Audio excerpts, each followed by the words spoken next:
आज की कहानी प्रेमचंद की लिखी सवा शेर गेहूँ। किसी गांव में शंकर नामी एक किसान रहता था। सीधा साधा गरीब आदमी था। अपने काम से काम, न किसी के लेने में न किसी के देने में। छक्का पंजा न जानता था।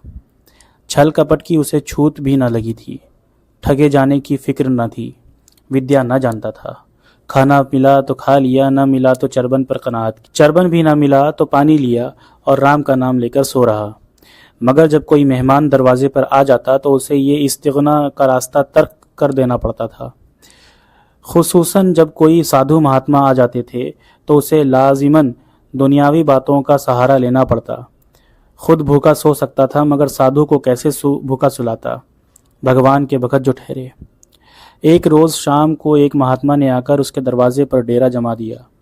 चेहरे पर जलाल था, पीताम्बर गले में, जटा सर पर, पीतल का कमंडल हाथ में, खड़ाऊं पैर में, ऐनक आंखों पर। गरज की पूरा भेष उन महात्मा का सा था जो रऊसा के महलों में रियाजत, हवा गाड़ियों पर मंदिरों का तवाफ और योग में कमाल हासिल करने के लिए लजीज गिज़ाएं खाते हैं। घर में जौ का आटा था, वो उन्हें कैसे खिलाता। ज़माना कदीम में जौ की ख्वाह कुछ अहमियत रही हो, मगर ज़माना हाल में जौ की खुरिश महात्मा लोगों के लिए सकील और देर हज़म हुई है। बड़ी फिक्र हुई कि महात्मा जी को क्या खिलाऊं। आखिर तय किया कि कहीं से गेहूं का आटा उधार लाऊं। गांव भर में गेहूं का आटा न मिला। गांव भर में सब आदमी ही आदमी थे, देवता एक भी न था। देवताओं को खुरिश कैसे मिलती। खुशकिस्मत से गांव के पुरोहित जी के यहाँ थोड़े से गेहूं मिल गए। उनसे सवा सेर गेहूं उधार लिए और बीवी से कहा कि पीस दे। महात्मा ने खाया, लंबी तान कर सोए और सुबह आशीर्वाद देकर अपना रास्ता लिया। पुरोहित जी साल में 2 बार खलियानी लिया करते थे। शंकर ने दिल में कहा कि सवा सेर गेहूं क्या लौटाऊं, पंसेरी के बदले कुछ ज़्यादा खलियानी दे दूंगा। वो भी समझ जाएंगे, मैं भी समझ जाऊंगा।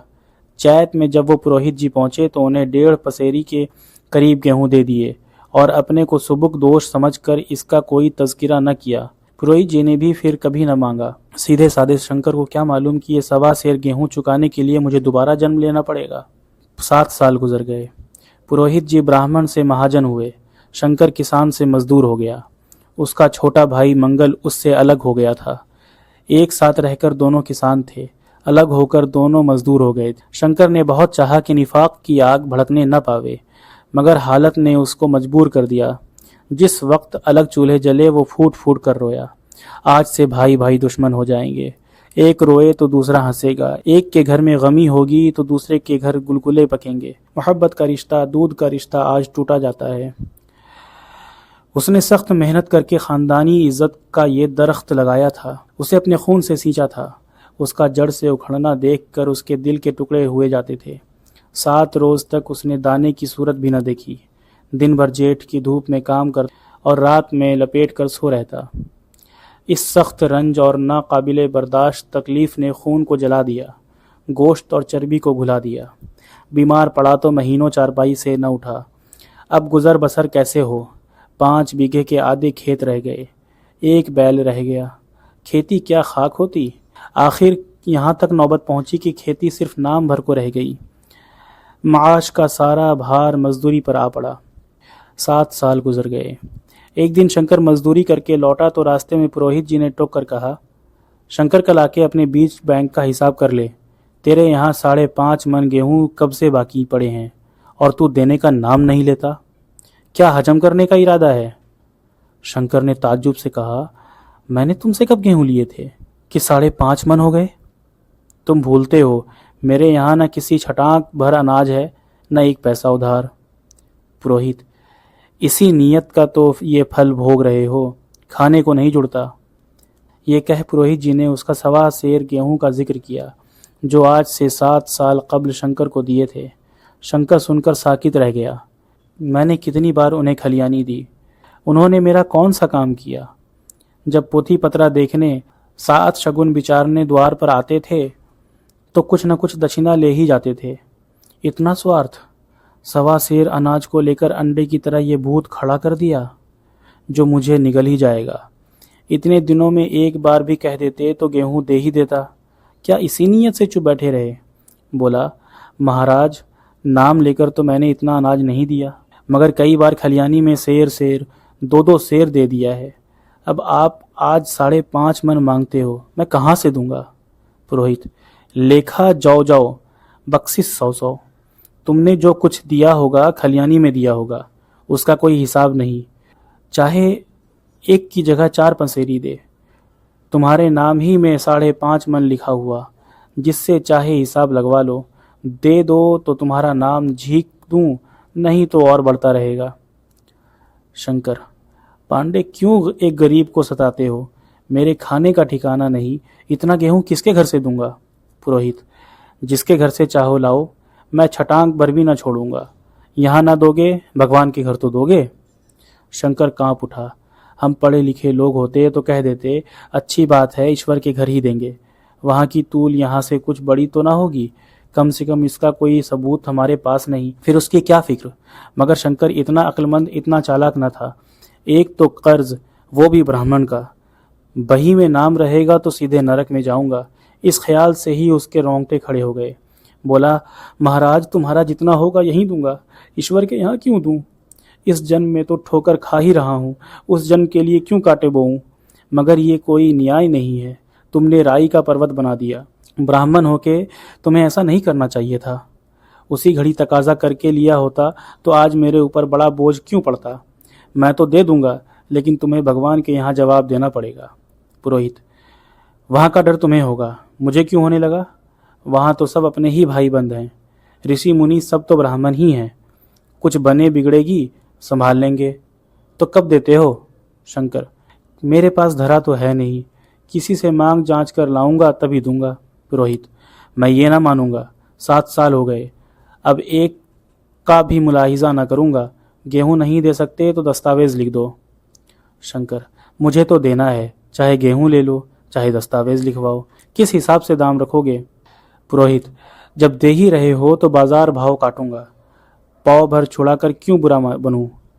हिसाब लगाया गया तो गेहूं की कीमत 60 रुपये बनी, 60 का दस्तावेज लिखा गया, 3 रुपये सैकड़ा सूद, साल भर में न देने पर सूद की शरह 3.5 रुपये सैकड़ा, 8 आने का स्टैंप, 1 रुपया दस्तावेज की तहरीर शंकर को अलहदा देनी पड़ी। सारे गांव ने पुरोहित जी की मजम्मत की, मगर सामने नहीं। महाजन से सभी का काम पड़ता है, उसके मुंह कौन लगे? शंकर ने साल भर तक सख्त रियाजत की। मियाद से कब्ल उसने रुपया अदा करने का व्रत सा कर लिया। दोपहर को पहले भी चूल्हा न जलता था, सिर्फ चरबन पर बसर होती थी, अब वो भी बंद हुआ। सिर्फ लड़के के लिए रात की रोटियां रख दी जाती। 1 पैसे की तंबाकू रोज पी जाता था, यही एक लत थी जिसे वो कभी न छोड़ सका था। अब वो भी इस कठिन व्रत के भेंट हो गई। उसने चिलम पटक दी, हुक्का तोड़ दिया और तंबाकू की हांडी चूर चूर कर डाली। कपड़े पहले भी तर्क की इंतहाई हद तक पहुंच चुके थे, अब वो बारीक बतरीन कुदरती कपड़ों के मुंसलिक हो गए। माग की हड्डियों तक में सरायत कर जाने वाली सर्दी को उसने आग के सहारे काट दिया। इस अटल इरादे का नतीजा उम्मीद से बढ़कर निकला। साल के आखिर तक उसके पास 60 रुपया जमा हो गए। उसने समझा कि पंडित जी को इतने रुपए दे दूंगा और कहूंगा, महाराज बाकी रुपये भी जल्दी आपके सामने हाजिर कर दूंगा। 15 की तो और बात है, क्या पंडित जी इतना भी न मानेंगे? उसने रुपये लिए और लेकर पंडित जी के कदमों पर रख दिया। पंडित जी ने मुतजिब होकर पूछा, किसी से उधार लिया क्या? शंकर, नहीं महाराज, आपकी असीस से अब की मजूरी अच्छी मिली। पंडित जी, लेकिन ये तो 60 ही हैं। शंकर, हाँ महाराज, इतने अभी ले लीजिए, बाकी 2-3 महीने में दे दूंगा, मुझे उऋण कर दीजिए। पंडित जी, उऋण तो जब ही होंगे जब मेरी कौड़ी कौड़ी चुका दोगे, जाकर मेरे 15 और लाओ। शंकर, महाराज इतनी दया करो, अब सांझ की रोटियों का भी ठिकाना नहीं है, गांव में हूँ तो कभी न कभी दे ही दूंगा। पंडित, मैं ये रोग नहीं पालता, न बहुत बातें करना जानता हूँ। अगर मेरे पूरे रुपए न मिलेंगे तो आज से 3.5 रुपये सैकड़ा का ब्याज चलेगा। इतने रुपए चाहे अपने घर में रखो, चाहे मेरे यहाँ छोड़ जाओ। शंकर, अच्छा जितना लाया हूँ उतना रख लीजिए, मैं जाता हूँ, कहीं से 15 और लाने की फिक्र करता हूँ। शंकर ने सारा गांव छान मारा, मगर किसी ने रुपये न दिए। इसलिए नहीं कि उसका एतबार न था या किसी के पास रुपये न थे, बल्कि पंडित जी के शिकार को छेड़ने की किसी में हिम्मत न थी। अमल के बाद रद्द अमल का कुदरती कायदा है। शंकर साल भर तक तपस्या करने पर भी जब कर्ज बेबाक करने में कामयाब न हुआ तो उसकी एहतियात मायूसी की शक्ल में तब्दील हो गई। उसने समझ लिया कि जब इतनी तकलीफ उठाने पर साल भर में 60 रुपये से ज़्यादा न जमा कर सका तो अब कौन सा उपाय है जिससे उसके दूने रुपए जमा हों।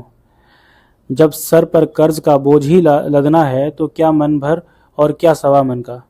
उसकी हिम्मत पस्त हो गई, मेहनत से नफरत हो गई। उम्मीद ही हौसला की पैदा करने वाली है।